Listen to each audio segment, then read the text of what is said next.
Este curso es multidisciplinario, requiere que concurran varios conocimientos, varias expertise, por lo tanto es multifacultad.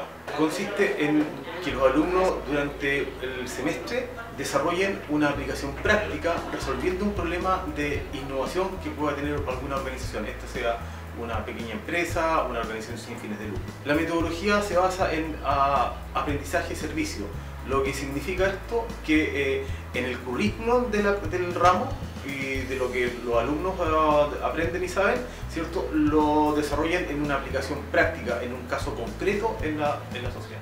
Para ello es una experiencia práctica, poner en ejercicio los conocimientos que han adquirido durante los años de carrera que han tenido acá, y por el otro lado es resolver un problema concreto en alguna entidad o organización que lo requiera. Eso puede ir desde un diagnóstico al problema que tiene hasta la solución concreta del problema o la implementación de algún sistema de gestión de innovación.